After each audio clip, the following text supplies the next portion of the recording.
हाय लोगोफोर खुलुमबाय नोंथांमोन बयखौबो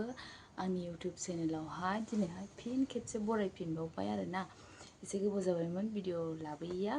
ओमफ्राय दिनैहाय सानबायखि दिनैहाय 5 सेप्टेम्बर नालाय बेनिनो एसे भिडिअ लाबोनोसै सानबाय आरो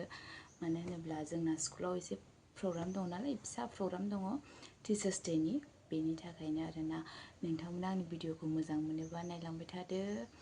ओमफ्राय मा होनो नोंथांमोन बयबो साबस्क्राइब खालामनानै होदो चेनेलखौ आरो हानाय मानि शेयार खालामनानै हो लाइक हो कमेन्ट खालाम लोगोफोर दे थुदो बिदिबा आंजों लोगोसे नायलांबाय थादो लोगोफोर ओमफ्राय आङो न'निफ्राय ओंखारनायखौ भिडिअ लायाखिसै सिदा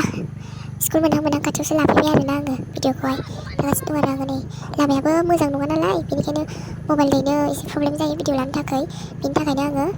लामायावहाय भिडिअखौ लायाखिसै आरोना दाख्लैनो भिडिअमोन ओमफ्राय इडिट खालामनो सम मोनाखै आरोना जेदिन प्रग्राम जादोंमोन बेनिफ्रायनो लोमजानाय गगा मोननाय दासिमबो मोजां जायाखै आरो सनाफोर दे ओमफ्राय सफैबाय आरोना ओमफ्राय पेन्डेलाव थांनो नागिरबाय आङो माबायदि खालामदों बेखौसो नायबाय आरो दे ओमफ्राय थांनानै नुहैबाय बावनानै एसखौनो उल्था जादोंनो लागायनाया मोनो हाखु दाखु ओमफ्राय बेखौनो लागायफिनबाय आरो ओमफ्राय दासिमबो गथ'फ्राबो फैजोबाखैमोन ओरैबायदिल' गुजुलायखाबाय आं लोगोफोर बे जाहैबाय जोंनि भाइस प्रिन्सिपाल सार आरोना लोगोफोर बे नायलांबाय थादो आरोना इन्ट्रडिउस खालामनाया बेयो जाहैबाय एकाडेमि इनचार्ज जोंनि फारि फारि बिदिनो साफानि लिंहरनानैहाय बरायबाय आरोना नायलांबाय थादो लोगोफोर आरो साबस्क्राइब खालामनो दाबाव चेनेलखौ दे लोगोफोर And he is none other than an assistant teacher of this institution, and he is Sir Ansuma Rasodare. We welcome him with a service from Namosa.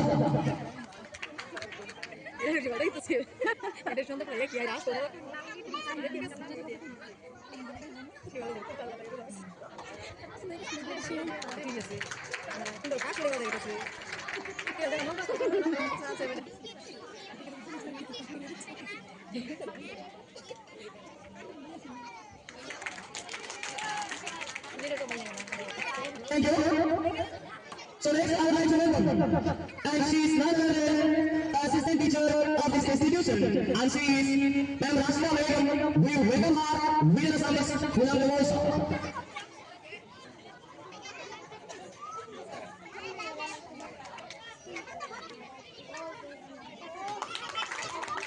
Next, I would like to welcome, and she is none other than an assistant teacher of this institution, and she is Ma'am Rashna Begum. We welcome her with a service from Namosa.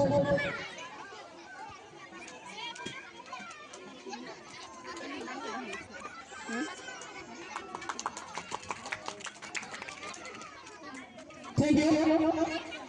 Next, I would like to welcome, and she is none other than assistant teacher of our institution, and she is Ma'am Rufika Khatun. We welcome her.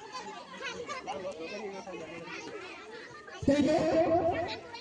So next, I would like to welcome, and she is none other than assistant teacher of our institution, and she is Musa.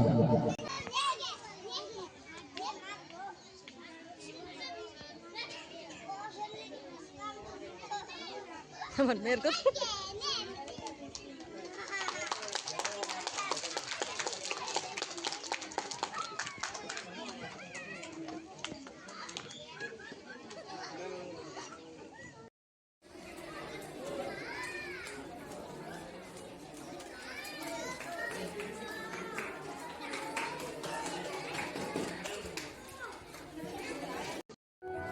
LKG UKGनि student आरो बेस्राफोर प्रेक्टिसावहाय बुजादों रायजादों ओमफ्राय साननैल'मोन नालाय practice खालामनो टाइमाबो ओमफ्राय practice खालामनो समाबो 2 पिरियडल'मोन आरो ओमफ्राय बे 2 पिरियडनि टाइमावहाय मा गोसोआव थागोन बिसोरो ना लोगोफोर ओमफ्राय बांद्राय मोजां जायाखिसै आरो थेवब्लाबो गथ'फ्रा स्टेजाव थांनानै जा एसे एनै स्टेपखौ गोसोआव दंमोन बेखौनो पारफर्म खालामबाय बिराद किउट आरोना बिसोरखौ नायनानैनो बिराद खुसि आरो बिसोरनि स्टेजाव गाखोदों बेयावनो जों बयबो बिराद हेपि आरोना लोगोफोर उल्था पुल्थाबाबो स्टेजाव गाखोनानैहाय ट्राइ खालामबाय बेनो आरोना बिसोर दासो हाबजेननाय गथ'फोर नालाय मा साहसानो मा गोसोआव थानो गावसिनि फरायनायखौनो मावो आरो बेथ' मेथाइजों लोगोसे गोसोआव लानानै मोसानांगौ जाहैयो आरोना लोगोफोर नै बिराद सिरियास डान्स खालामखादों आरोना लोगोफोर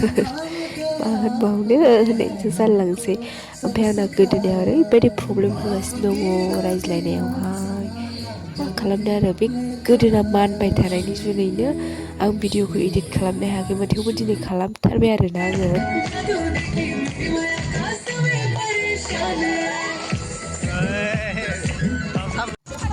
लास्टनि लाब्रा डान्सार ना लोगोफोर स्टुडेन्टफोरजों टिचार्सफोरजोंहाय ओमफ्राय मेम'रि एसे थाथोंसै होननानैहाय भिडिअ लाबाय आरो आङो फुरा इन्जय खालामबाय आरो लास्टावहाय मानो होनोबा किसुमान गार्जेनफ्रा गैलामोन नालाय बेनिखायनो आरोना दे लोगोफोर नायनो माबायदि इन्जय खालामदों बयबो इन्ट्रेस्टल'खा आरोना मेम'रि थाथोंसै साननानै भिडिअ खालामबाय आरोना लोगोफोर भिडिअआ एसेनोसै अननानै लाइक साबस्क्राइब कमेन्ट खालामदो हो बयबो